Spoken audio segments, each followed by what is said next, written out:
Alhamdulillah malam ni kita dapat bersama lagi. InsyaAllah malam ni kita akan baca nota daripada hadis 3107. 3107. Kita akan mulakan daripada situlah yang belum kita baca lagi minggu lepas.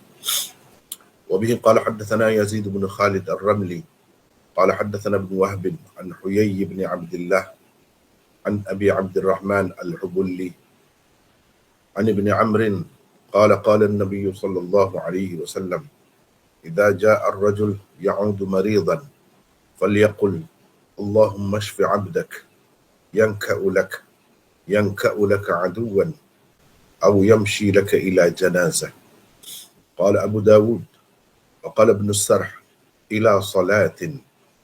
Yazid bin Khalid Ar-Ramli meriwayatkan kepada kami, katanya Ibn Wahab meriwayatkan kepada kami daripada Huyay bin Abdullah, daripada Abi Abdurrahman Al-Hubulli, daripada Ibni Amrin. Beliau berkata, Nabi SAW bersabda, apabila seseorang datang atau pergi melawat orang sakit, dia hendaklah mengucapkan yang ini doa ni, Allahumma shfi abdak yanka'u laka aduwa au yamshi laka ila janazah. Ya Allah, sembuhkanlah hamba-Mu supaya ia dapat mengalahkan musuhmu atau dapat berjalan kerana-Mu untuk menghantarkan jenazah. Kata Abu Dawud, Ibn Sarh berkata dalam riwayatnya, supaya ia dapat berjalan kerana-Mu untuk pergi bersolat. Mana ungkap bukan untuk jenazah, tapi untuk pergi bersolat. Itu beza riwayatnya daripada riwayat sebelum ni. Babun fi karahiyati tamannil maut. Wabihi qala haddathana Bishr bin Hilal qala haddathana Abdul Warith an Abdul Aziz bin Suhaib an Anas bin Malik qala Rasulullah sallallahu alaihi wasallam la yad'uwanna ahadukum bil maut lidurrin nazala bih walakin liyaqul Allahumma ahyini ما كانت الحياة خيرا لي وتوفني إذا كانت الوفاة خيرا لي. وبه قال حدثنا محمد بن بشار قال حدثنا أبو داود يعني الطيالسي قال حدثنا شعبة عن قتادة عن أنس بن مالك أن النبي صلى الله عليه وسلم قال لا يتمنين أحدكم الموت وذكر مثله. Bishr bin Hilal meriwayatkan kepada kami, katanya Abdul Warith meriwayatkan kepada kami daripada Abdul Aziz bin Suhaib, daripada Anas bin Malik. Beliau berkata, Rasulullah SAW bersabda, jangan sekali-kali seseorang daripada kamu berdoa agar diberi kematian kerana musibah yang menimpanya. Akan tetapi dia hendaklah mengucapkan, Allahumma ahyini ma kanatil hayatu khairan li wa tawaffani idza kanatil wafatu khairan li. Ya Allah, terus hidupkanlah aku selama hidup ini lebih baik bagiku, dan matikanlah aku jika kematian itu adalah lebih baik bagiku. Muhammad bin Bashar meriwayatkan kepada kami, katanya Abu Dawud, maksudnya At-Tayalisi, meriwayatkan kepada kami, katanya Syu'bah meriwayatkan kepada kami daripada Qatadah, daripada Anas bin Malik, bahawa Nabi SAW bersabda, jangan sekali-kali seseorang daripada kamu mencita-citakan kematian. Lalu dia menyebutkan hadis yang sama lafaznya dengan hadis sebelum ini, iaitu hadis 3108 sebelum ini. Itulah 2-3 hadis kita telah baca tadi. Yang pertama tadi kita baca tadi adalah masih lagi di bawah bab sebelum ni, iaitu berdoa untuk orang sakit kan bila kita pergi melawat ya. Daripada sini, bab doa lil marid inda al-iyadah, bab mendoakan pesakit ketika melawatnya. Maknanya masih lagi hadis yang kita baca mula-mula tadi di bawah bab ni, bab 12. Hadis yang pertamanya kita telah bincangkan sebelum ni, iaitu hadis 3106. Malam ni insya-Allah kita akan sambung lagi hadis 3107 di bawah bab yang sama. Yazid bin Khalid Ar-Ramli meriwayatkan kepada kami. Siapa kata ni? Imam Abu Daud lah. Kalau mula-mula dalam sanad tu, mula-mula tu orang yang berkata meriwayatkan kepada kami itu Imam Abu Daud. Baik, siapa Yazid bin Khalid Ar-Ramli? Kita ada nota 114. Beliau Yazid bin Khalid, beliau ialah Yazid bin Khalid bin Yazid bin Mawhab Ar-Ramli. Abu Khalid adalah kunyahnya. Yazid bin Khalid adalah seorang perawi thiqah, lagi abid, ini zahid, dari tabaqah ke-10. Hadisnya diriwayatkan oleh Abu Dawud, An-Nasa'i dan Ibnu Majah. Yazid bin Khalid meninggal dunia di antara 232 hingga 240 Hijrah. Setakat itu dia yang ada di dalam kitab-kitab rijal. Agak-agak sekitar itulah, antara 232 hingga 240 dalam masa itulah, 8 tahun. Dengan tepatnya tidak dapat diketahui. Setengah-setengah perawi itu kan kita dapat tahu dengan tepat. Ni Yazid bin Khalid ni guru kepada Imam Abu Daud. Itulah dianya. Secara ringkas kita sebut tentang perawi ini dengan serba ringkas. Kalau nak lebih detail lagi, tengoklah di dalam kitab-kitab rijal yang lebih terperinci. Katanya Ibnu Wahab bin, atau kita panggil Ibnu Wahab, meriwayatkan kepada kami daripada Huyai bin Abdullah. Siapa pula Ibnu Wahab? Beliau ialah Abdullah bin Wahab bin Muslim Al-Misri, salah seorang murid utama Imam Malik. Ibnu Wahab seorang perawi thiqah. Hadisnya diriwayatkan oleh ke-6 pengarang kitab-kitab utama hadis. Maksud 6 tu Sunan Sittah lah. Beliau meninggal dunia pada tahun 199 Hijrah. Kalau nak lebih lagi tu kena tengoklah di dalam kitab-kitab rijal yang lebih besar daripada Huyai bin Abdullah. Huyai bin Abdullah. Ibnu Wahab meriwayatkan daripada Huyai bin Abdullah. Di sini saya nak sesiapa bacalah. Siapa nak baca silakan. 116. Assalamualaikum Maulana. Nak baca Maulana. Salam. Ni siapa ni? Basir. Silakan Basir. 116 Ya. Uyai bin Abdillah bin Shuraih Al-Ma'afiri Al-Hubulli Al-Misri Abu Abdillah adalah kunyahnya. Kata Ahmad, hadis-hadisnya mungkar. Bukhari berkata, perawi ini cukup bermasalah, fihi nazar. Nasa'i berkata tidak kuat. Ibnu Ma'in berkata tidak mengapa dengannya. Ibnu Hibban menyebutnya sebagai salah seorang perawi siqat. Uyai adalah seorang perawi saduq yang ada waham dalam periwatannya. Hadis-hadisnya diambil oleh pengarang-pengarang kitab-kitab sunan.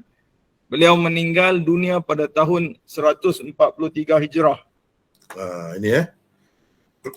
Ini kalau kita tengok tentang Huyai ini, dia ni perawi yang dipertikaikan. Ada yang mentajrihkannya, maksudnya mendiskreditkannya. Ada yang menyebutnya dengan lafaz ta'dil. Tapi lafaz ta'dil yang diberikan itu tidak begitu kuat. Misalnya saduq, la ba'sa bihi, tidak mengapa. Ini lafaz-lafaz ini menunjukkan perawi itu paling tinggi kedudukannya ialah perawi hadis hasan. Begitu kedudukannya. Lepas tu dia boleh ada bersamanya lafaz tajrih. Misalnya ada yang kata tidak kuat, ada yang kata hadisnya mungkar dan sebagainya. Ada yang kata dia thiqah, tapi kata-katanya ulama-ulama rijal tidaklah menyebut dia ni, kalau nak ta'dilkan dia pun tidaklah sebut dia ni tinggi sangat, tinggi sangat. Bahkan Imam Bukhari dia kata fihi nazar. Fihi nazar ini dalam istilah Imam Bukhari teruk dah tu perawi tu. Sebab itu kita terjemah ni perawi ini cukup bermasalah. Sebab Imam Bukhari dia tak ada bagi teruk-teruk. Lafaz tajrih dia tu kepada perawi dia tak bagi teruk-teruk. Seperti setengah-setengah imam yang lain itu. Tapi maklum di sisi ulama rijal, kalau dia kata fihi nazar itu mana perawi itu sudah teruk. Perawi hadis mungkar paling tidak. Begitu. Baik, kalau kita nak tengoklah istilah-istilah ni boleh tengok sebagai contohnya dalam buku saya yang sudah dicetak tu kan. Dalam ni kita boleh tengok istilah-istilah ni. Contohnya kita ambil fihi nazar.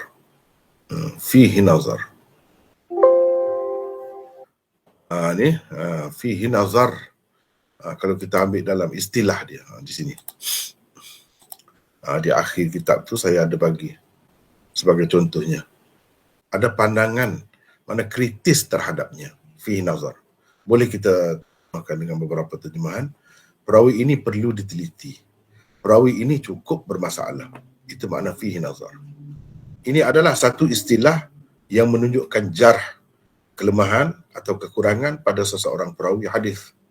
Apabila Bukhari berkata begini tentang seseorang perawi, maka ia bermaksud periwayatannya tidak boleh diterima. Maksudnya tidak boleh dijadikan hujah. Perawi itu adalah sangat lemah dan tertuduh berdusta. Kadang-kadang itu makna berat. Kalau tidak tertuduh berdusta pun dia sangat lemah. Walau bagaimanapun hadis dia tu tidak boleh dijadikan hujah. Itu makna fihi nazar. Kalau Imam Bukhari kata. Jadi berhubung dengan perawi ini, Imam Bukhari telah berkata begitu. Maknanya bagi Imam Bukhari tak boleh pakailah hadis dia. Tak boleh pakai hadis dia. Tapi bagi orang-orang yang tidak terima seperti Imam Bukhari itu, tidak menganggapnya terlalu teruk, memang boleh terima lah. Terutama tidak ada apa pun yang menyalahinya, dan ada pula riwayat-riwayat yang lain yang menyokongnya. Kalau tidak kerana itu, maka hadis ni jatuh teruk lah. Kalau tidak kerana adanya riwayat-riwayat yang lain. Baik, Huyai bin Abdullah. Kalau kita nak tengok Huyai bin Abdullah, saya bawa sahabat-sahabat sekalian, kita ambillah satu dua lah. Umpamanya dalam kitab ni nak tengok sejauh mana ini kitab yang paling ringkas tentang perawi hadis. Cuba kita tengok. Ada dalam Khulasah Tahdzibil Kamal. Huyai bin Abdullah bin Shuraih Al-Ma'afiri Al-Hubulli, Abu Abdullah Al-Misri. Dia meriwayatkan hadis daripada Abi Abdurrahman Al-Hubulli. Antara orang yang meriwayatkan hadis daripadanya ialah Ibnu Lahiyah dan Ibnu Wahab. Ibnu Wahab adalah orang yang terakhir lah, antara yang terakhir meriwayatkan hadis daripadanya. Kata Yahya, laisa bihi ba's. Itulah yang kita sebut tadi. Tidak mengapa dengannya. Qala al-Bukhari fihi nazar. Ni Imam Bukhari sebut. Ada di sini. Tengoklah dalam kitab mana-mana pun dia akan ada. Dan ini yang paling ringkas. Ini yang paling ringkas. Itu tentang Huyai bin Abdullah. Daripada Abi Abdurrahman Al-Hubulli 117. Sila baca lagi Pasir. 117. Beliau ialah Abdullah bin Yazid Abu Abdurrahman Al-Hubulli, seorang perawi fiqh. Hadisnya dikemukakan oleh Muslim dan pengarang-pengarang kitab-kitab sunan. Hadisnya diambil oleh Bukhari hanya untuk kitab Al-Adabul Mufrad. Al-Adabul Mufradnya. Beliau meninggal dunia pada tahun 100 Hijrah. Ini tentang perawi di atas Huyai tadi, iaitu Abdullah. Abi Abdurrahman itu kunyahnya. Ini dipakai kunyahnya. Namanya sebenar Abdullah. Daripada Ibni Amrin, iaitu Abdullah bin Amr bin Al-As. Ini sahabat Nabi yang terkenal lah. Sahabat Nabi itu kita tak perlu bahas dah. Tak ada timbul dah masalah dengan sebab dia tu hadis tu akan jadi dhaif ke apa, tak perlu dah. Beliau berkata, Nabi SAW bersabda, apabila seseorang datang atau pergi. Jadi kalau kita tengok perkataan ini, ja'a. Perkataan ja'a ini seperti ata juga. Boleh, makna asalnya yang lebih banyaknya digunakan dengan makna datang. Tapi ada makna sebaliknya boleh digunakan juga, iaitu dengan makna pergi. Apabila seseorang pergi melawat, datang melawat, dia boleh bertukar-tukar tu pada banyak tempat. Boleh kita gunakan dengan makna pergi. Sebab itu saya buat begini ya. Apabila seseorang datang atau pergi melawat orang sakit, dia hendaklah mengucapkan doa, Allahumma shfi 'abdak yanka'u laka 'aduwan aw yamshi laka ila janazah. Ya Allah, sembuhkanlah hamba-Mu supaya ia dapat mengalahkan musuh-Mu atau dapat berjalan kerana-Mu untuk menghantarkan jenazah. Itu doa. Silakan apa ni Basir? Nah, Maulana. Sila baca. Rasulullah SAW telah menyebutkan dua perbuatan atau amalan di dalam hadisnya yang berupa doa ini. Pertama, merupakan perbuatan yang paling tinggi dan mulia, iaitu dapat mengalahkan musuh Allah. Kedua pula merupakan perbuatan mulia yang paling rendah, iaitu dapat berjalan kerana Allah untuk menghantarkan jenazah, yakni orang mukmin. Hukumnya ialah istihbab, kifayah. Yang pertama merupakan usaha melemahkan pihak musuh, yakni Islam. Dan yang kedua merupakan usaha menyampaikan rahmat Allah kepada kekasihnya. Kedudukan ke 3107. Hasan. Ia diriwayatkan juga oleh Ahmad, Ibnu Hibban dan Al-Hakim. Lafaz riwayat Ahmad di akhirnya ialah au yamshi laka ila salah. Seperti riwayat Ibnu As-Sah yang diisyaratkan oleh Abu Daud setelah mengemukakan hadis di atas. Jadi gitu ya. Ni selepas Imam Abu Daud kemukakan ini, dia cerita pula. Dia kata Abu Daud. Ini qala Abu Daud. Dalam Sunan Abi Daud ni, qala Abu Daud itu satu tempat yang menarik. Kadang-kadang ia susah difaham. Dengan sebab itu ulama-ulama lebih menekankan, cuba memahami dengan tepatlah, dengan betul lah. Takut-takut tersilap. Tempat-tempat yang tak ada masalah tu tak ada masalah lah. Tapi tempat-tempat yang memang rumit, kena teliti betul. Antara kitab syarah Sunan Abi Daud yang menarik dalam bab ni ialah Badlul Majhud. Tak ada kitab lain yang boleh lawan kitab Badlul Majhud dari segi dia bahas benda-benda begini ya. Dia bahas tentang qala Abu Daud. Tentang qala Abu Daud itu. Wa huwa 'ala al-istihbab bil kifayah. Ini bukan fardu kifayah, istihbab kifayah. Di sini ada. Wa qala Abu Daud, qala Ibn Sarh, mungkin terjatuh macam mana tu. Ila salatin, ay yamshi laka ila salatin, badala qawlihi ila janazah. Walam naqif ala man akhraja riwayat Ibn Sarh.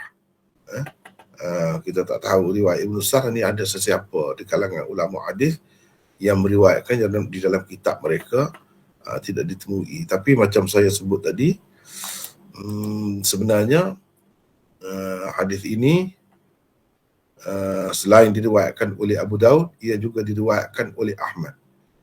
Kalau dalam riwayat Ahmad ni memang dengan lafaz ni, au yamshi laka ila salatin. Baik, kita tengok. Au yamshi laka ila salatin. Ni riwayat yang sama. Au yamshi laka ila salah. Gitu lafaznya. Yamshi laka ila salah. Ini sanad ini dhaif dalam Musnad Ahmad ni sebab ada Ibnu Lahiyah. Ibnu Lahiyah yang meriwayatkan daripada Huyai tadi. Jadi dua lah berturut-turutnya yang dipertikaikan. Satunya Huyai itu, yang keduanya Ibnu Lahiyah. Jadi di sini disebut bukan yamshi laka ila janazah, tapi yamshi laka ila salah. Itu yang tersebut dalam riwayat Musnad Ahmad ini. Itu yang tersebut. Au yamshi laka ila salatin. Kalau di sini au yamshi laka ila janazah. Ila janazah. Di sini saya tulis ni. Beliau ialah Ahmad bin Amr bin As-Sarh Al-Misri. Ibnu Sarh itu Ahmad bin Amr bin As-Sarh Al-Misri, seorang perawi thiqah, lagi faqih. Beliau adalah seorang guru Imam Abu Daud dan merupakan perawi Muslim, Abu Daud, An-Nasa'i dan Ibnu Majah. Jadi riwayat dia ni kita jadi masalah lah kalau dia tu sendiri. Cumanya kadang-kadang dihukum tidak sahih hadis riwayatnya tu kerana perawi lain. Macam dalam Musnad Ahmad tadi, ada Ibnu Lahiyah. Kalau perawi ni tak jadi masalah. Tapi seperti kata pengarang Al-Manhalul Azbul Mawrud, dia kata kita tidak dapat tahu siapa yang mengemukakan riwayat Ibnu Sarh ni. Sebab dalam riwayat Ahmad itu bukan riwayat Ibnu Sarh, tetapi itu riwayat Ibnu Lahiyah. Riwayat Ibnu Lahiyah. Jadi kalau sanad itu lebih teruk lagi daripada sanad Abu Daud ini. Sanad Abu Daud ni lebih baik. Ikut mana-mana pun lebih baik. Ini riwayatnya Ahmad bin Amr bin As-Sarh. Wa huwa thiqah. Ini perawi thiqah. Okeylah, tak apalah tu. Kemudian panduan dan pedoman daripada hadis ini. Boleh sesiapa, orang lain pula lah baca. Siapa nak baca pula? Siapa nak baca pula? Boleh baca Maulana? Siapa ni? Ramli. Ramli, silakan. Panduan dan pedoman daripada hadis. 1. Hadis ini menunjukkan melawat orang sakit dan berdoa untuknya supaya disembuhkan adalah disyariatkan. 2.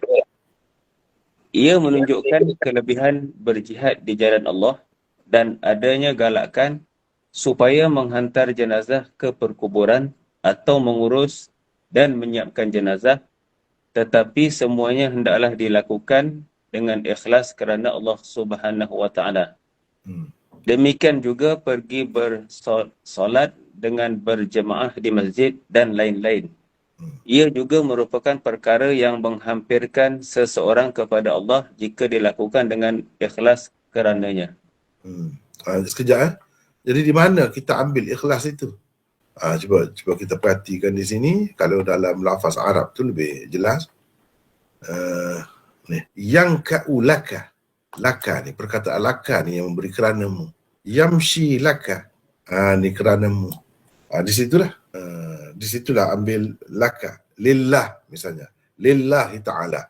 Kerana Allah Ta'ala. Mana ikhlas kerana Allah Ta'ala. Jadi lillah. Laka itulah. Laka keranamu. Daripada situlah dia ambilnya. Jadi maknanya semua amalan-amalan ini memang bagus semua. Walau bagaimanapun kena ada keikhlasan kepada Allah Subhanahu Wa Taala. Kalau tak ada keikhlasan tak jadilah bagus pun. Teruskan.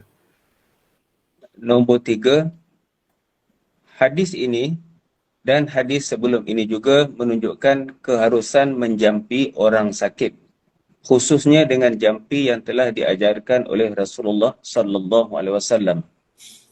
Jadi jampi, doa, apa semua tu boleh bila kita pergi dekat orang sakit. Dan eloklah kita buat begitu.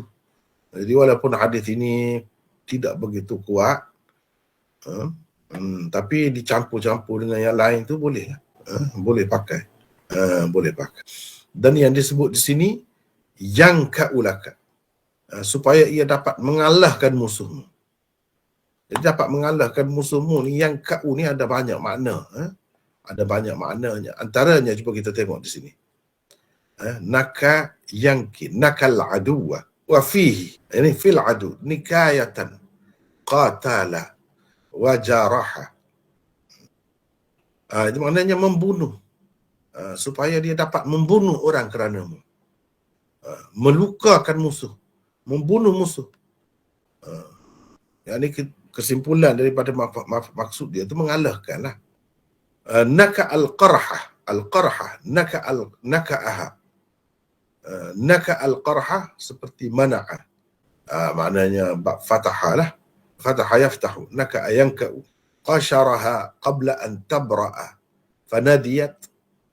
Itu asal makna dia ni. Iaitu mengopek, mencabut, menguliti tempat luka. Tempat luka tu, keruping dia tu kita tarik, cabut sebelum sembuh. Jadi luka baliklah. Gitu. Maksudnya dia dapat boleh buat begitu terhadap musuh. Melukakan musuh. Menyakiti musuh. Jadi di dalam kitab-kitab lugah itu disebutkan. Makna naka, yangki, maknanya apabila engkau banyak menyebabkan luka-luka berlaku di kalangan musuh ataupun terbunuh ramai musuh. Dengan sebab itu mereka jadi lemah. Supaya ia dapat melemahkan musuh. Naka'a pun guna juga. Gitu. Jadi boleh. Maksud dianya mengalahkan musuh, melemahkan musuh, gitulah. Itu maksudnya. Jadi Nabi SAW sebut dua fi'il, dua kerja di sini, dua perbuatan. Yang pertamanya yang paling tinggi dan susah lah, iaitu nikayatul adu, mengalahkan musuh, melemahkan musuh, menyakitkan. Maksudnya berjihad. Gitu maksudnya. Mengalahkan musuh maksudnya berjihad. Itu satu kerja yang sangat berat, sangat susah dilakukan. Dan mengancam nyawa tu. Mengancam nyawa. Selalu Nabi SAW sebut begitu di dalam hadis dia. Sebab dia tu cakap tu ringkas kan. Bukan bermakna dia nak khususkan dengan dua perbuatan ni saja, dua kerja ni saja. Banyak lagi kerja-kerja kebaikan yang lain. Tapi yang dia sebut yang kemuncak, yang paling atas dan paling berat. Dan satu lagi yang paling ringan. Termasuk dalam ringan lah, yang ringan. Mana ada dua kerja kebaikan yang boleh kita lakukan. Yang pertamanya yang berat, yang sukar, dan yang keduanya yang ringan dan mudah. Kedua-duanya mendatangkan pahala. Seseorang tu boleh dapat pahala dengan sebab melakukannya.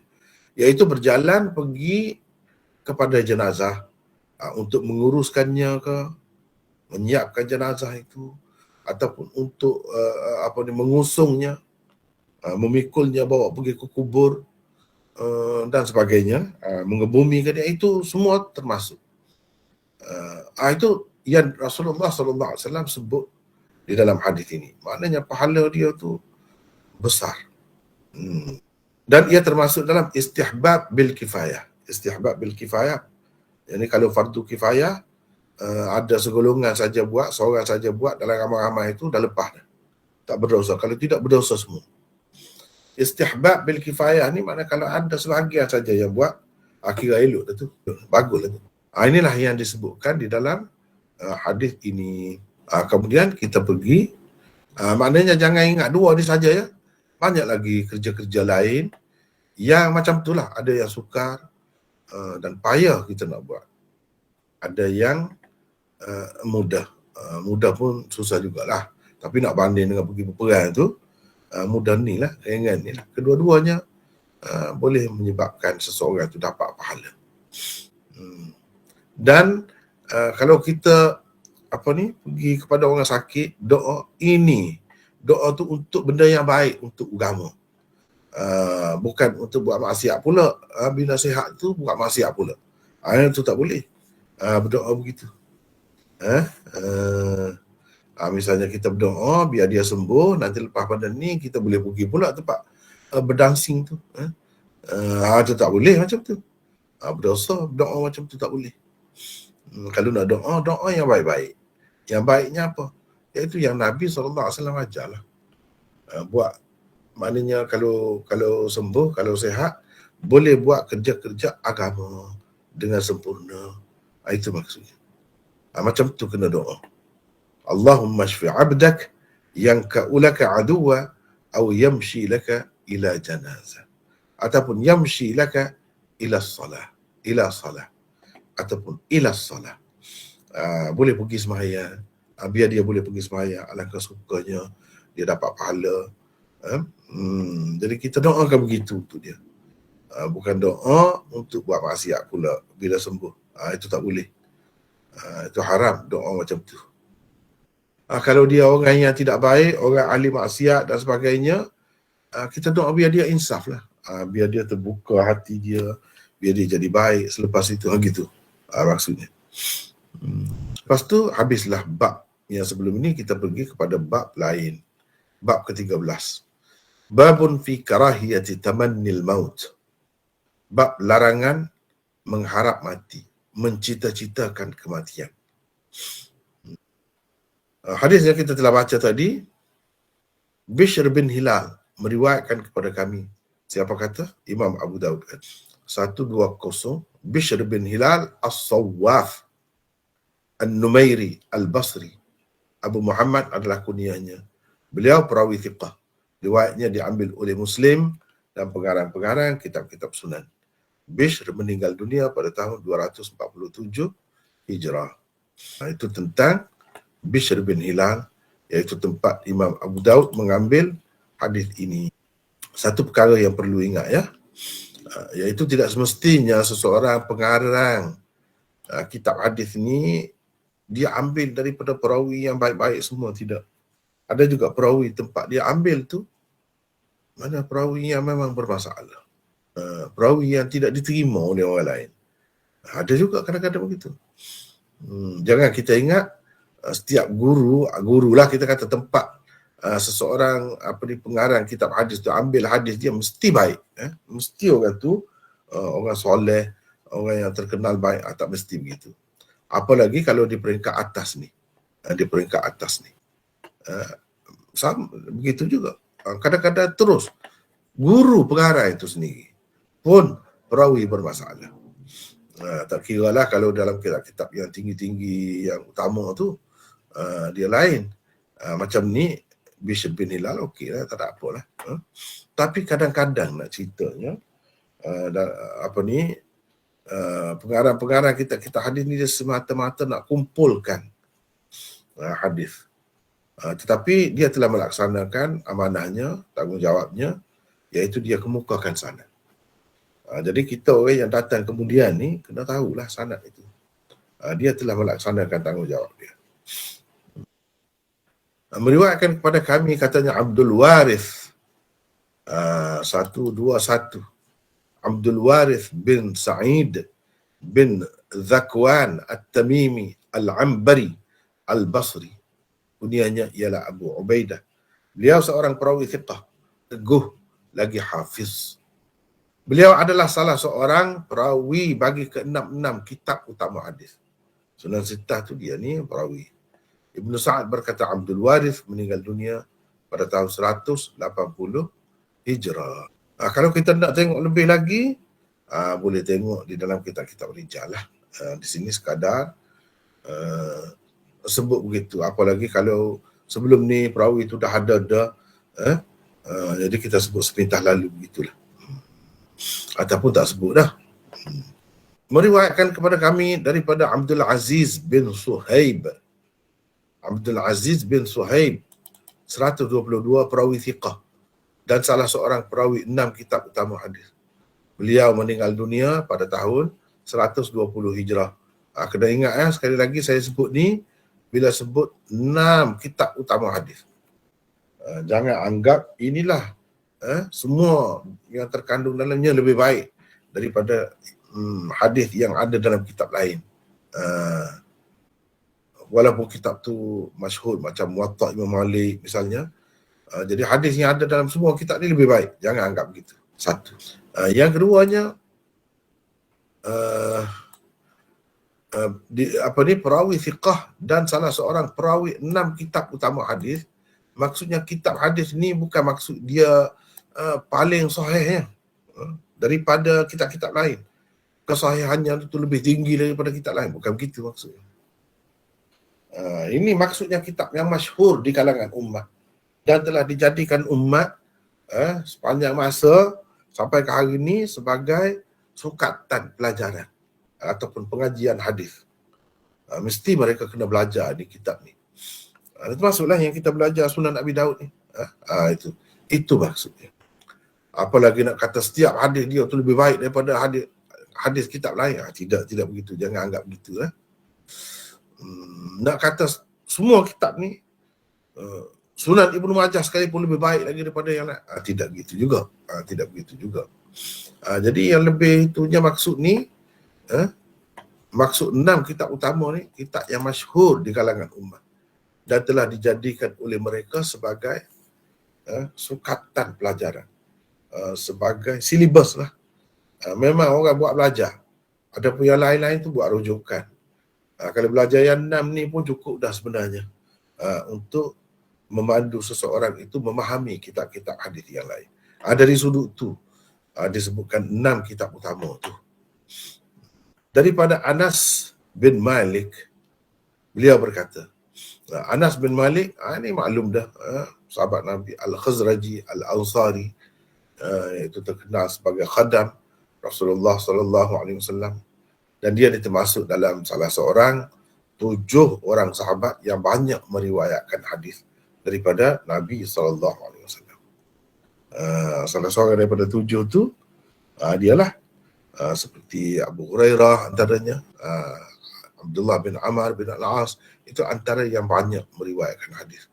Maknanya hadis-hadis mereka tu lebih banyak adanya di dalam kitab-kitab hadis berbanding sahabat-sahabat yang lain. Meninggal dunia bila? Pada tahun 93 Hijrah. Itu tentang Anas, Anas bin Malik. Dan sahabat yang paling akhir meninggal di Basrah ialah Anas bin Malik. Beliau berkata, Rasulullah sallallahu alaihi wasallam bersabda, jangan sekali-kali, jangan sama sekali seseorang daripada kamu berdoa agar diberi kematian kerana musibah yang menimpanya. Jangan sekali-kali begitu. Kita faham daripada mana jangan sekali-kali ni? Kita faham daripada kalau kita tengok yang Arab, teks asal dia tu, la yad'uwanna, janganlah sekali-kali. Ini kan apa ni orang panggil fi'il mudhari' yang ada nun thaqilah di akhir dia, nun taukid thaqilah di akhir dia. Dia itu nun bersabdu di akhir dia. La yad'uwanna, bukan la yad'u ahadukum, bukan begitu. La yad'u ahadukum, bukan begitu. Kalau begitu jangan berdoa begitu saja. Ini jangan sekali-kali. Sekali-kali itu kita faham daripada mana? Daripada nun takkid ini, nun yang bersabdu itu. Jangan sekali-kali. Mana larangan keras lah. Ini larangan keras, bukan larangan biasa-biasa. Larangan keras. Seseorang daripada kamu berdoa agar diberi kematian, yakni agar dimatikan kerana musibah yang menimpanya. Yakni musibah keduniaan, musibah yang berkait dengan dunia, yang bersifat keduniaan. Kita ada nota di situ, 1, 2, 4. Siapa nak baca sini silakan. Siapa? Saya baca orang. Siapa? Izzuddin. Silakan Izzuddin. Seperti sakit, kemelaratan, ada musuh atau lain-lain ujian, berupa kesusahan dan gangguan dunia. Kerana berdoa meminta dimatikan, menunjukkan keresahan dalam menghadapi ujian Allah dan tidak redha dengan qada'nya. Selain itu, manusia juga tidak tahu apa yang akan berlaku kepadanya selepas mati. Mungkin musibah yang akan dihadapinya setelah mati lebih berat dan dahsyat lagi daripada apa yang dialaminya di dunia. Meminta mati kalau begitu bererti meminta supaya dipindahkan daripada satu tempat yang bahaya kepada yang lebih bahaya atau satu suasana yang teruk kepada yang lebih teruk lagi. Perkara seperti ini tidak akan dilakukan oleh seorang yang waras. Apa yang patut dilakukan oleh seseorang yang beriman apabila ditimpa musibah ialah berdoa kepada Allah agar diberinya kekuatan dan kesabaran untuk menghadapinya. Jika itu tidak dapat dilakukan dan seseorang itu berasa ia betul-betul tersiksa dengannya, maka paling-paling pun ia hendaklah berdoa seperti yang diajar oleh Rasulullah sallallahu alaihi wasallam melalui hadis ini. Meminta kepada Allah supaya terus menghidupkannya selagi kehidupan memang lebih baik untuknya, dan meminta dimatikan jika kematian memang lebih baik baginya. Artinya ialah meminta kebaikan dalam kehidupan dunia dan kehidupan sesudah mati. Jika kehidupan di dunia lebih baik, biarlah Allah terus menghidupkannya, supaya dengan itu dapatlah ia melakukan kebaikan dan amal soleh lagi. Jika kematian lebih baik untuknya di sisi Allah, maka biarlah Allah mematikannya. Kematian lebih baik daripada kehidupan yang bergelumang dengan dosa-dosa dan menderhakai Allah. Doa seperti ini besar ertinya dalam kehidupan seseorang manusia, kerana ia menunjukkan anda memang mengharapkan kebaikan di dunia dan di akhirat daripada Allah Subhanahu Wa Taala sendiri yang lebih tahu apa yang baik dan lebih baik untuk anda. Jadi berdoa tu maksudnya dengan ada qaid. Tu kalau dalam bahasa Arab dia sebut dengan ada qaid. Makna tidak mutlak. Tidak kata minta mati saja. Tak kira ada macam mana-mana pun. Tak boleh. Yang macam tu dilarang. Tapi dengan diqaid jika, kalau. Kita serah kepada Allah lah yang tu. Kalau di sisi Allah mati kita tu lebih baik, biarlah dia matikan kita. Jadi lebih baik tu maksudnya dari segi keugamaan. Dari segi keugamaan. Bukan dari segi dunia. Dari segi dunia misalnya kita sakit minta sihat.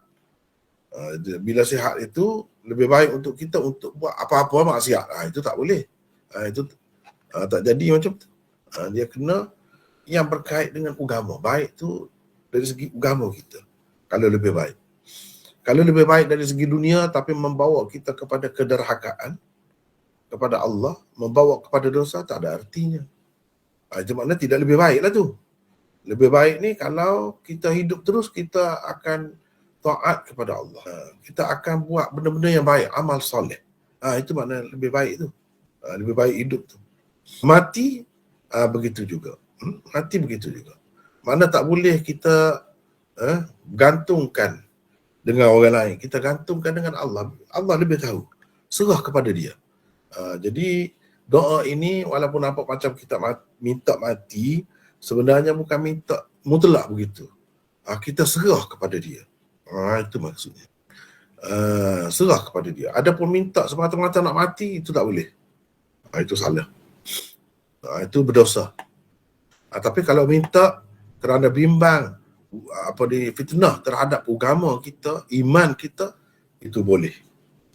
Itu pun dengan menyerahkan kepada Allah lah. Kalau Allah tahu ini lebih baik untuk kita mati, kalau kita hidup lagi, kita mungkin jadi sesat, jadi menyeleweng akidah. Itu anda tidak baik tu. Kalau macam tu baik matilah. Gitu. Kalau gantungkan begitu, kalau jika begini-begini, itu tak apa. Tapi nak mati semata-mata kerana pada anggapan kita sedih, terlajak ni, fras terlajak ni, itu tak boleh. Itu tak boleh. Macam kita tidak reda dengan keputusan Allah. Kita resah, padahal kita perlu sabar. Sedangkan kepada seorang mukmin itu semuanya baik. Kalau dia sihat pun baik juga. Kalau dia sakit pun baik juga. Semuanya mendatangkan pahala. Tidak kata kalau sakit jadi berdosa. Tidak. Datang pahala. Jadi semuanya baik. Dengan sebab itu tak ada dengan sebab sakit itu tak ada kebaikannya. Ada. Kebaikan tetap ada. Penat kalau misalnya kita kata. Tak ada kebaikannya. Ada. Pahala ada. Susah ke? Begitu juga. Kena sabar. Itu termasuk dalam ujian Allah. Nak lepas daripada ujian Allah, nak bagi tak ada langsung ujian, itu tidak mungkin. Selagi kita hidup di dunia ini tidak mungkin. Kena terimalah tu. Kena terimalah tu. Apalagi Kalau kita nak meragut nyawa kita, kita tidak kira minta dah dengan Allah. Kita nak bunuh diri. Itu lagilah tak boleh. Itu termasuk dalam dosa besar. Jangan sekali-kali buat begitu. Orang Islam, alhamdulillah orang Islam ni kerana akidah dia, kerana ajaran Islam itu, pengikut-pengikutnya tidaklah kita dapat lihat seperti dalam agama lain. Sikit-sikit nak bunuh diri, sikit-sikit nak bunuh diri, dan bunuh diri itu kiranya menyelesaikan masalah. Itulah orang yang tak faham sebenarnya hidup. Macam kita sebut tadilah, dia tak tahu. Dia ingatnya bila mati itu selesai masalah. Kita tak tahu mati itu lebih teruk lagi. Apa maknanya? Kalau kita dunia ni pun tak tahan dah, di akhirat besok, kalau kita dengan cara bunuh diri itu, lagi banyak lagi. Sentiasa kita buat begitu berterusan. Itu dalam hadis-hadis disebutkan begitulah. Jadi sama sekali tak boleh meragut nyawa sendiri. Meragut nyawa orang lain pun tak boleh. Kalau doktor pun kerana kesian kepada pesakit dia tu, misalnya nak bagi ubat biar mati, tak boleh. Macam tu tak boleh. Tuan diri boleh minta. Tuan diri. Ataupun orang lain minta dengan Allah dengan berkait. Berkait tadi mana-mana yang begitulah. Jika baik untuk dia, biarlah dia hidup. Jika tidak baik, mati itu lebih baik untuk dia, tak apalah, tu ambillah dia. Gitu. Dia kena gitu kita orang Islam. Sebab itulah orang Islam ni kalau nak kira nisbah bunuh diri di kalangan orang Islam, nak banding dengan orang kafir tu jauh lah. Orang Islam ni tak ada lah bunuh diri tu, walaupun dalam keadaan susah. Sedangkan orang kafir tu kalau nak kira kesenangan dunianya cukup dah, macam tu pun boleh berlaku bunuh diri juga.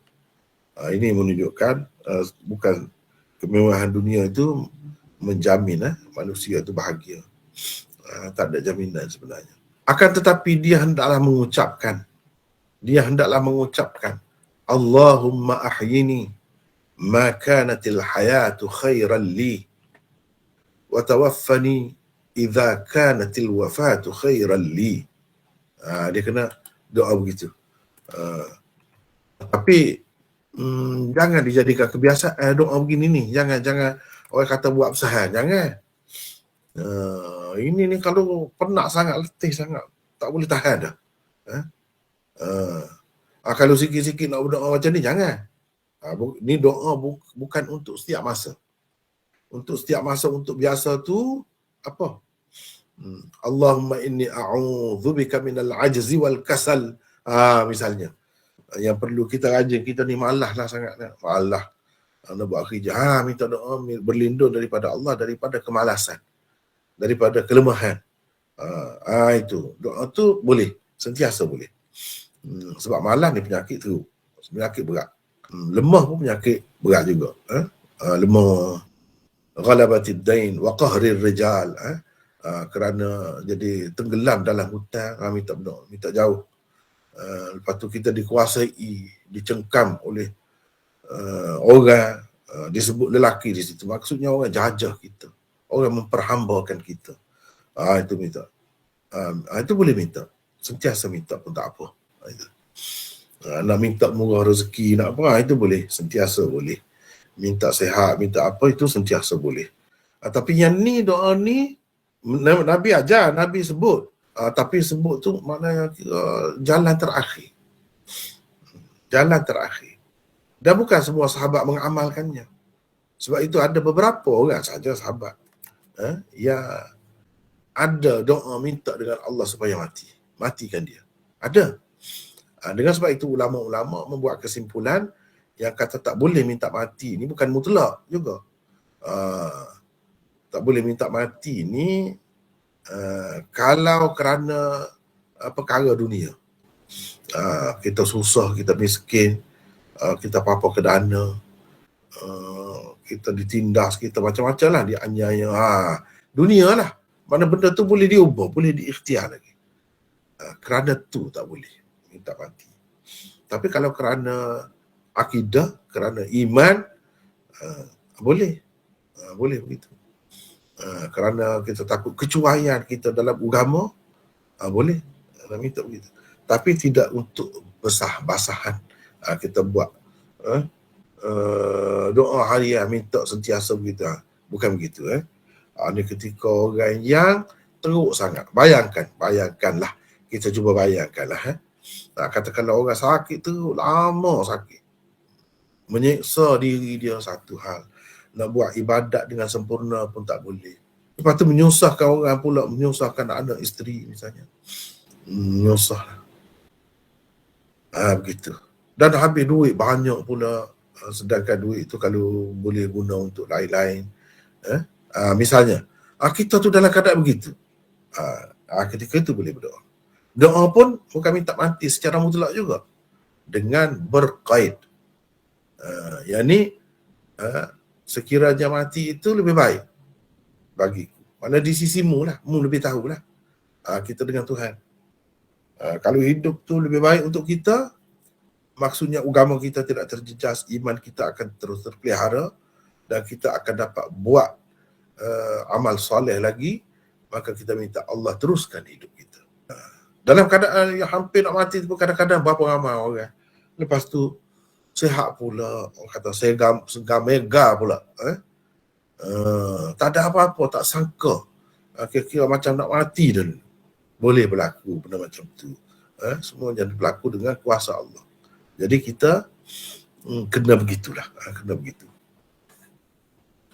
Maknanya doa ni bukan untuk tiap-tiap hari, untuk semua orang dalam keadaan biasa, tak ada apa-apa pun nak doa juga. Tak perlu macam tu. Dalam keadaan dia sihat dah, dalam keadaan dia senang dah, tiba-tiba nak doa. Doa ni macam senjata lah juga. Macam senjata juga. Selagi tidak diperlukan, pegang sajalah. Ada saja tu tak apa. Apa? Macam tolak lah, hak tolak pada lelaki yang diberikan kepada lelaki. Itu macam peluru lah. Kepada polis tu peluru lah. Memang boleh dia guna. Tapi kadang-kadang polis tu sampai habis pencin dia. Hantar balik peluru dulu lah. Yang mula-mula dia ambil. Tak guna sekali pun tak guna. Adakah itu tidak baik? Baik. Lebih baik tak guna.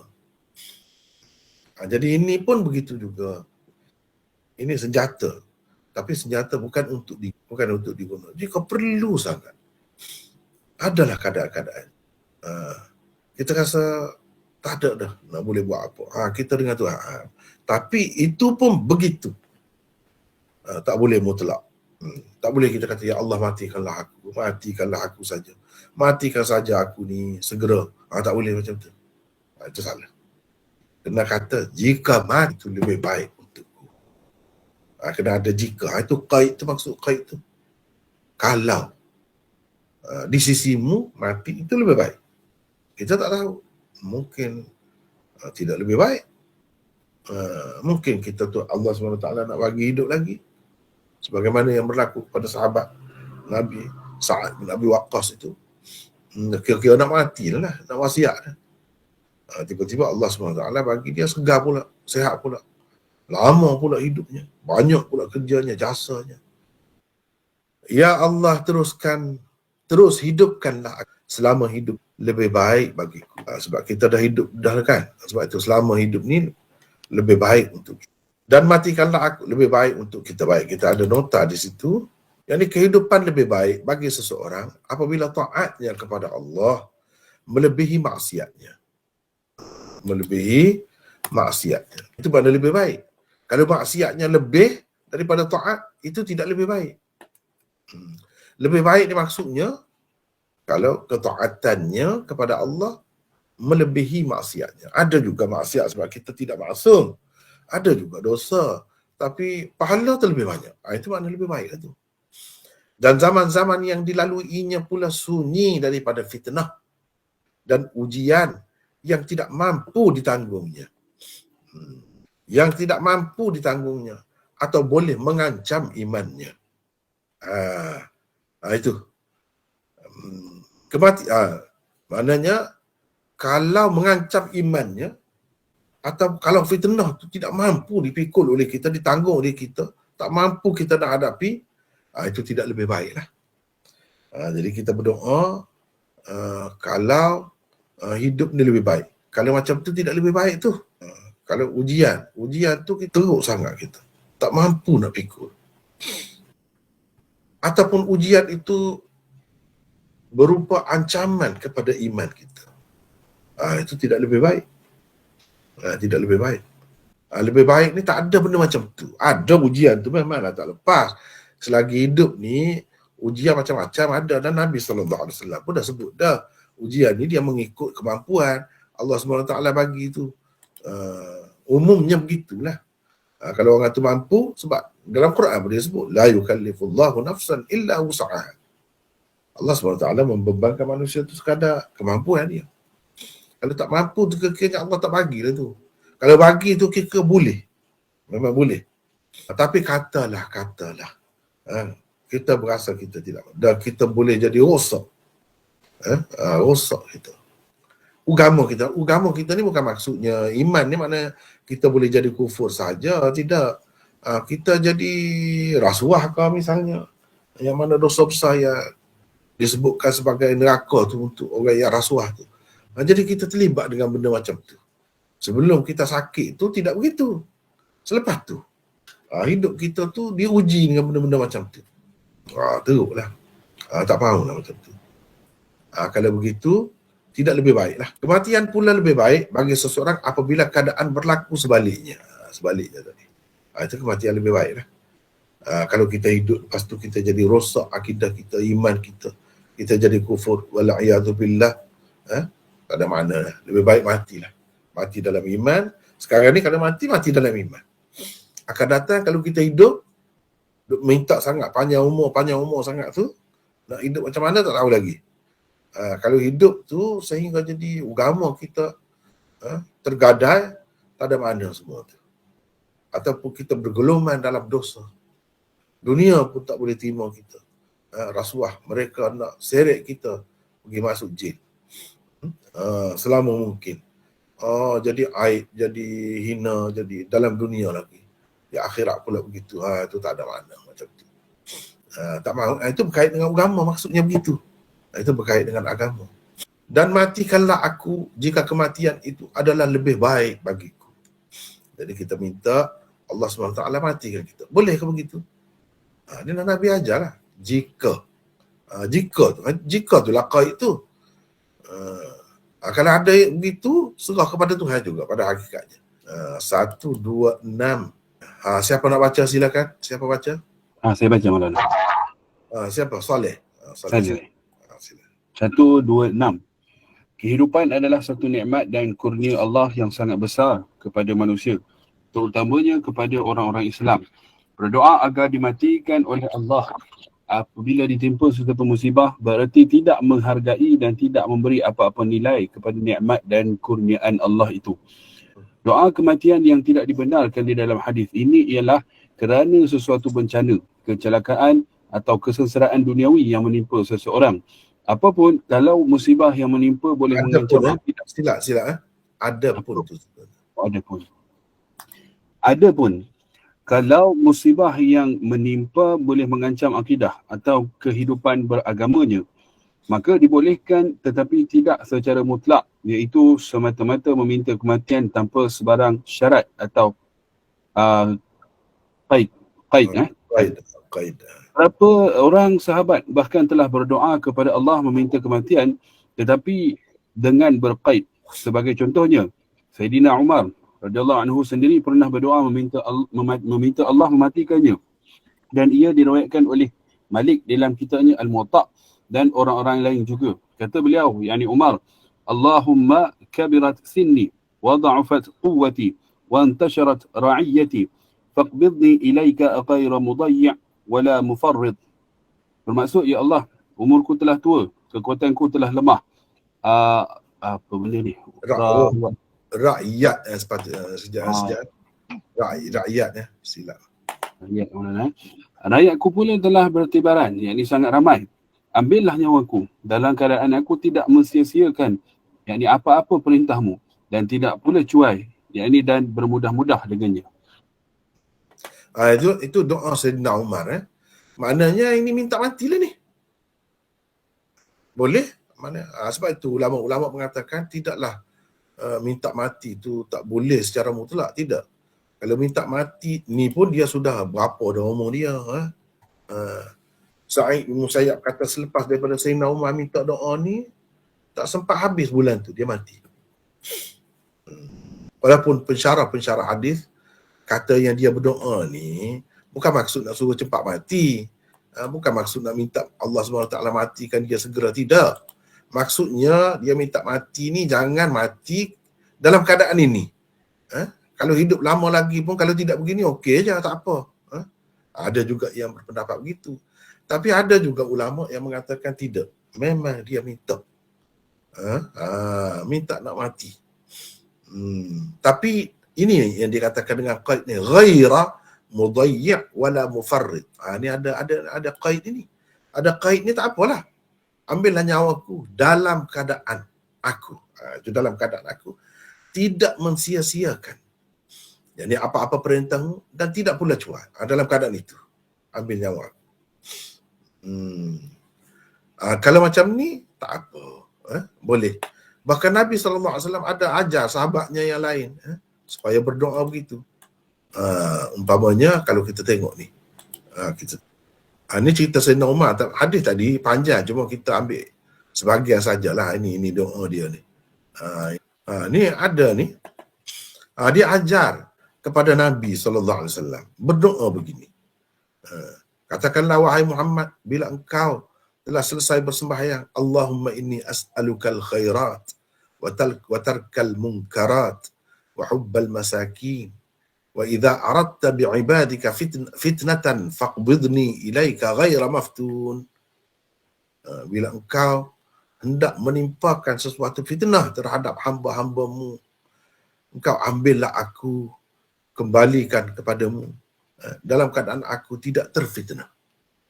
Mana tidak aku menghadapi fitnah dalam keadaan aku tidak dapat menghadapinya dengan selamat. Itu dia ajar. Ini Sayyidina Umar. Makna sahabat-sahabat lain pun ada. Ini kan, ini pun sahabat Nabi kan, Sa'ad Sa'ad bin Mu'adh yang telah kena panah tu dalam peperangan Khandaq tu. Dia doa, ya Allah, sesungguhnya in kunta abqaita ala nabiyyik, jika engkau masih nak nabimu berperang dengan orang-orang Quraisy lagi, ada lagi peperangan dengan orang Quraisy, fa abqini laha, biarlah aku hidup untuk menghadapi peperangan itu. Wa in kunta qata'ta bainahu wa bainahum, kalau engkau telah habiskan siri peperangan dengan puak-puak Quraisy ni, habis dah. Tak ada dah. Ujian lain, peperangan lain akan ada lagi kira-kiranya. Sebab sakit dia teruk tu. Darah dia, luka dekat lengan tu pecah. Keluar darah sentiasa. Jangan. Faqbidni ilaik. Ambillah aku, bawa pergi kepadamu. Maksudnya ambillah nyawaku. Famfajara kalmuhu. Lukanya itu pun. Sebelum itu dia sudah sembuh dah, agak sembuh dah. Cuma tinggal macam kacang putih gitu, biji gitu, sikit je. Rupanya lepas pada tu memang Allah SWT tak ada lagi peperangan dengan kafir Quraisy. Memang betul doa dia tu. Memang Allah SWT tidak takdirkan Nabi SAW berhadapan dengan Quraisy lagi. Tapi berhadapan dengan musuh-musuh yang lain lah. Makna banyak lah kalau kita perhatikan, kalau kita tengok kitab ni saja pun dah boleh dah. Kalau kita tengok umpamanya Badrul Majhud ini, dalam hamish ataupun nota kaki di bawah ni, fala yaridu alaihi man tamannahu li liqa'il habibil muhabbab. Tidak bercanggah dengan hadis ini. Kata jangan sekali-kali berdoa. Tu Nabi SAW sendiri berdoa tu pula kita kata.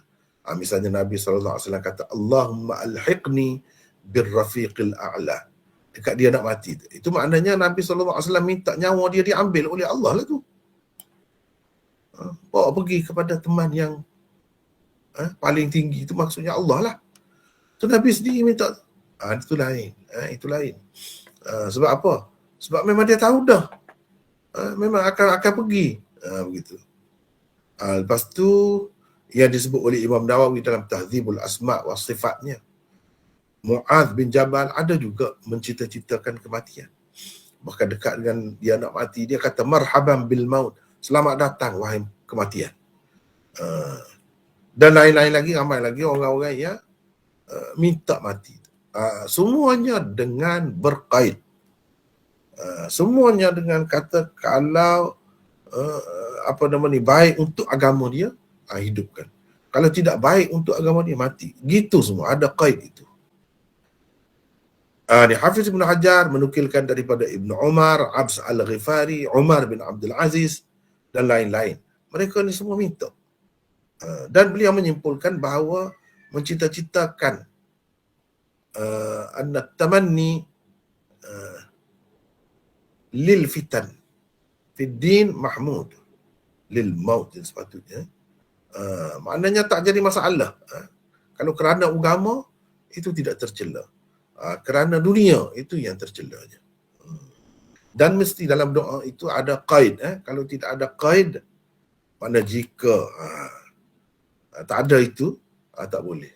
Sekiranya. Maknanya pada hakikatnya bila kata jika sekiranya, kita serah kepada Allah. Allah lebih tahu tentang kita. Itu baru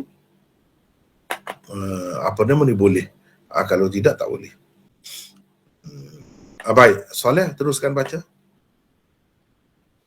Soleh dengar ke tidak? Kedudukan hadis ke-3108 ini sahih. Ia diriwayatkan juga oleh Bukhari, Muslim, Ahmad, Nasa'i, Tirmizi dan Ibnu Majah. Hadis ke-3108 ini termasuk dalam hadis Rubai Imam Abu Daud. Ia dianggap sanad beliau yang tertinggi kerana di antaranya dengan Rasulullah sallallahu alaihi wasallam hanya terdapat 4 orang per antara sahaja. Sekejap cuba kita tengok ni. Hadis ni cuba kita tengok apa yang dimaksudkan dengan hadis rubai. Rubaiyat. Imam Abu Daud. Kalau Bukhari itu yang dia bangga-bangga tu, kalau hadis sulathiyat. Sulathiyat mana hadis yang perawi di antara dia dengan Nabi itu hanya 3 orang sahaja. Abu Daud ni tak ada macam tu. Yang adanya paling tinggi 4. Cuba kita tengok sini. Bishr bin Hilal, seorang. Abdul Warith, 2. Abdul Warith, 2. Abdul Aziz bin Suhaib, 3. Anas, 4. Jadi inilah yang dikatakan 4 ni. Rubai. Bagi Abu Daud, hadis-hadis rubaiyat itu adalah hadis-hadisnya yang tertinggi. Mana antara dia dengan Nabi yang paling kurang sanadnya, perantara dia ada 4. Di sini 4 lah. Baik, hadis yang sama ada beza sikit di permulaan dia ni. Ni la yad'uwanna ahadukum bil maut. Ni la yatamannayanna ahadukum al maut. Ini dia tidak 4. Cuba kita tengok. Muhammad bin Bashar, 1. Abu Daud At-Tayalisi, 2. Syu'bah, 3. Qatadah, 4. Anas bin Malik, 5. Anas bin Malik juga. Yang di atas ni pun Anas bin Malik juga. Tapi sekali dengan Anas bin Malik itu 4 saja. Yang di bawah ni sekali dengan Anas bin Malik itu 5. Itu biasalah. Itu biasa. Jadi yang 4 ni kira paling dekat lah. Paling tinggi sanadnya. Nisbah kepada dia lah. Jangan kira Imam Abu Hanifah, Imam Malik itu memanglah 2 je sanadnya. Setengah-setengah tu 1 saja sanad antara dia dengan Rasulullah sallallahu alaihi wasallam. Sebab dia tu tabi'i, Imam Abu Hanifah tu. Jadi kedudukannya lebih tinggi. Teruskan Soleh. Baik. Panduan dan pedoman daripada hadis. Yang pertama, larangan berdoa meminta mati kerana sesuatu musibah atau malapetaka berkaitan dengan keduniaan yang menimpa. Yang kedua, kalau seseorang hendak meminta juga kerana kehidupan tidak tertanggung lagi olehnya, maka ia hendaklah meminta tidak secara mutlak. Sebaliknya meminta seperti diajarkan oleh Rasulullah SAW melalui hadis ini. Dan yang ketiga, di dalam keadaan biasa memanglah seseorang itu haram dan tidak harus meminta supaya dimatikan. Tetapi dalam keadaan seseorang merasakan kehidupan beragamanya terancam, ia boleh juga berdoa dan itu sabit juga daripada beberapa orang sahabat Rasulullah SAW, terutamanya menggunakan doa yang diajarkan oleh Rasulullah sallallahu alaihi wasallam ini. Ataupun yang lain-lain lagi, faqbidni ghaira maftun, misalnya yang saya dah tunjuk tadi dalam setengah-setengah riwayat tu ada, insya-Allah akan datang saya akan masukkan. Ini sebab sepintas lalu kan, kita buat nota ni. Jadi berdasarkan hadis-hadis itu, lafaz yang sedikit sebanyak berbeza tu boleh, terutamanya kalau yang warid daripada Nabi sallallahu alaihi wasallam. Tapi warid juga daripada Nabi yang khusus dengannya, Allahumma alhaqni birrafiqil a'la, itu tak payahlah kita doa begitu, itu khusus untuk Nabi. Adapun kita ni, Nabi sallallahu alaihi wasallam kata paling akhir mengucap la ilaha illallah, itu terbaik. Jadi kita minta yang itulah. Jadi sebelum tu kalau nak doa, doalah seperti yang diajar oleh Nabi. Dan tentu sekali kalau kita perhatikan doa-doa Nabi yang meminta kematian itu, dia mesti berkait. Itu maksud berkait itu. Ya Allah, ambilkanlah aku dalam keadaan aku tidak terfitnah. Tidak terfitnah. Dalam keadaan itu. Itu kait tu. Bukan ambillah aku, ambillah nyawa aku saja. Bukan begitu. Seterusnya, ni hadis seterusnya sama juga. Cuma perawi-perawinya lain. Lafaz dia pun sama. Muhammad bin Bashar meriwayatkan kepada kami, katanya Abu Dawud, maksudnya At-Tayalisi, Abu Dawud At-Tayalisi meriwayatkan kepada kami, katanya Syu'bah meriwayatkan kepada kami daripada Qatadah, daripada Anas bin Malik, bahawa Nabi SAW bersabda, jangan sekali-kali seseorang daripada kamu mencita-citakan kematian. Jangan duduk cita-cita nak mati. Cita-cita nak mati syahid tak apa.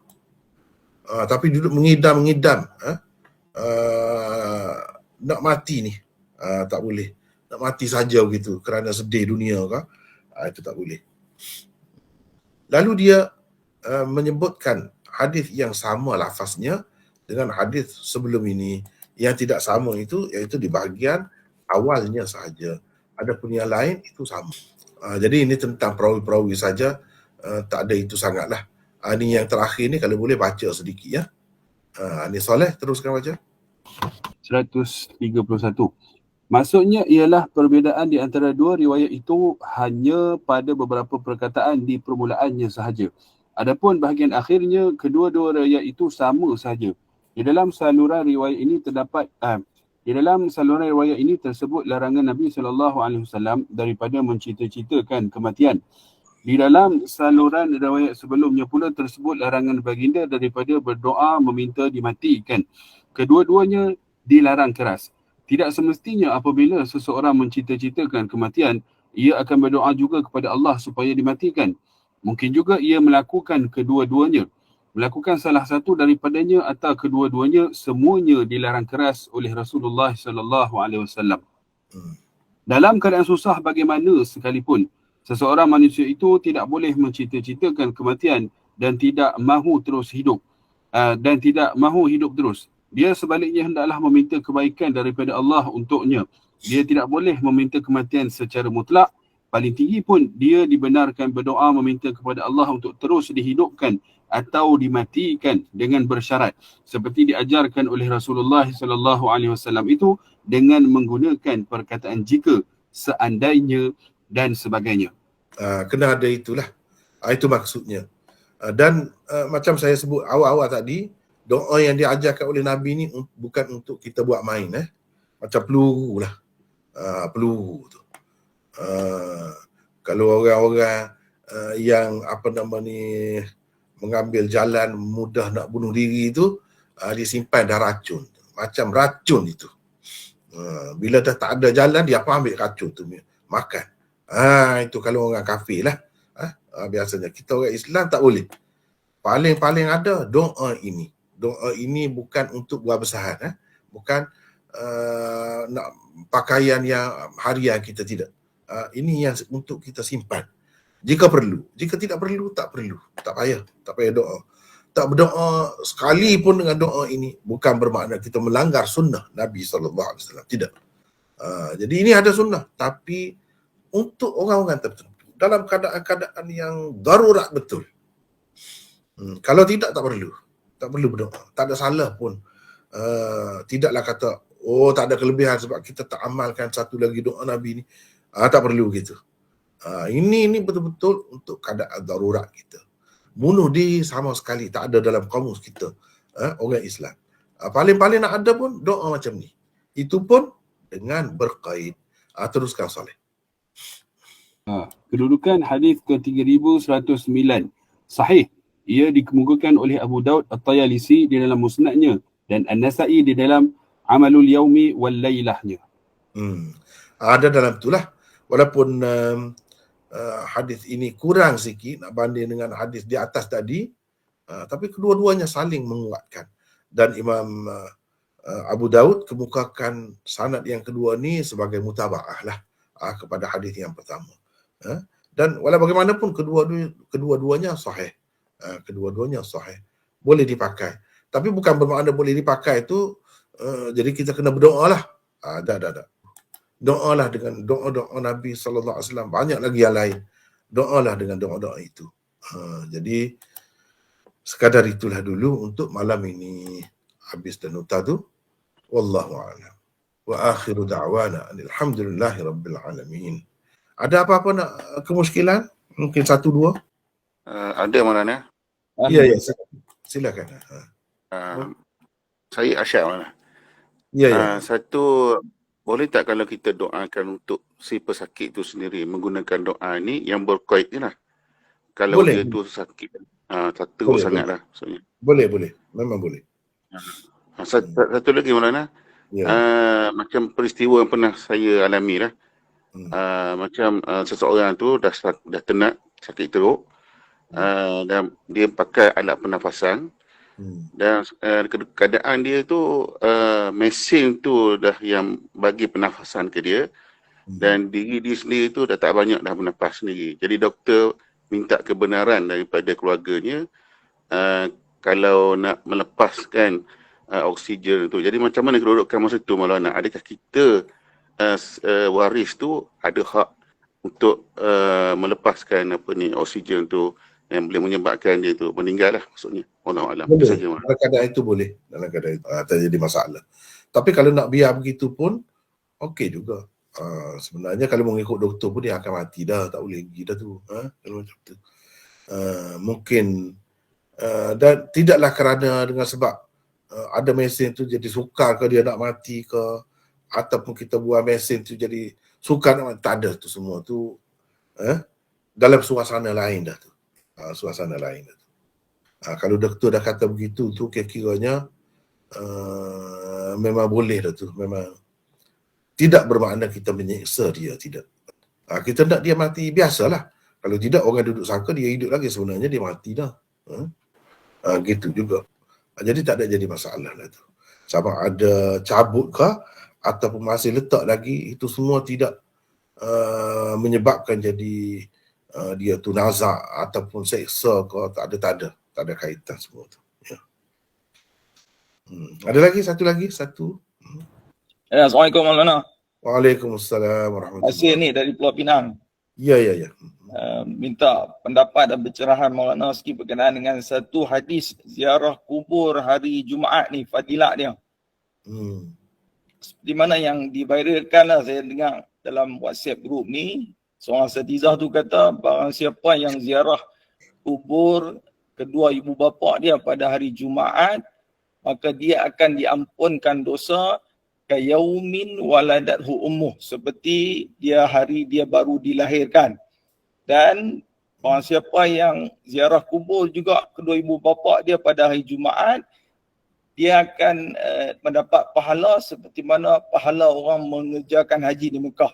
Minta pencerahan dan pendapat Maulana tentang hadis tu. Terima kasih banyak. Yang pertama saya nak tanya dulu. Sahabat kita ni Basir tadi, dia ada sebut ke riwayat mana-mana? Dia sebut riwayat ya Maulana. Dia kata dalam riwayat, lepas tu yang kedua pun dalam riwayat.